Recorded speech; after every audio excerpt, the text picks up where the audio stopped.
Hello there, just a quick one. We've changed our cartridges, in particular for edible, for use with edible printers and edible ink. You're going to get this style of cartridge, whereas before we've always supplied them with either two bungs. I don't know if you can see those clearly. There's a removable bung for air, and you fill by removing the bung out the ink chamber. That's one style, and the other style was you had the ink chamber and you use a tear tape, and that allowed the air to come out. For every drop of ink that goes through, you have to have an equivalent amount of air to come into the cartridge, or else you create a vacuum. Now we've changed our cartridges because, as you can appreciate, you've got air that's going to sit on the sponge, and we have concerns about bacterial build-up in edible food printing. Therefore, that's the reason for the change. So let's come on to what that means. This is just an interim video. We'll do something better a bit later, so bear with us. What you've got here is a little air control.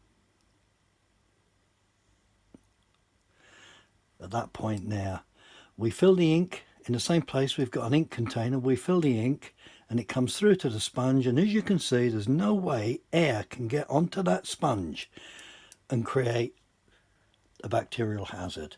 That's our thinking behind it, but of course with anything new there's going to be issues in adopting the change. So the big issue is going to be how you fill, because you fill these differently. So I just want to run through that with you. Let's look at the components, break it down. You've got a cartridge with a chip on it, outlet port, ink inlet port, air valve here. So you receive the cartridge very much like this, and note that you clip that on and you snap it into place. That's another advantage of using these cartridges, by the way. These cartridges you had to manipulate. Oh dear, you can see I'm struggling already. You have to manipulate the whole thing through like this and that and that. Very clunky. So those are the changes we've made, and I guess you just want to know how to fill it, so why don't we focus on that. You remove the bung, you fill your syringe,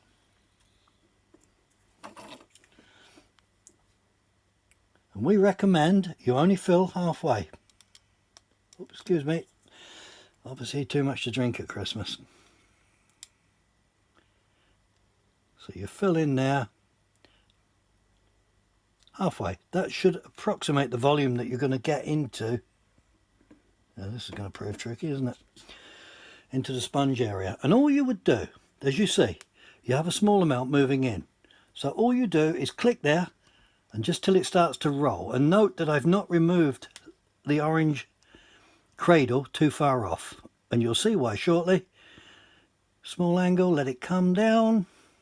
When it's nearly filled on the sponge, you just snap it back.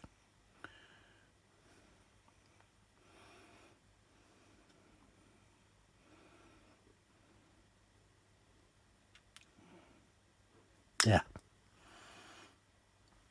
You see? Not a drop. See, I'm a drinking man. Never spilt a drop. Top the cartridge up. We estimate that you get 12 ml fill in these cartridges, maybe 13.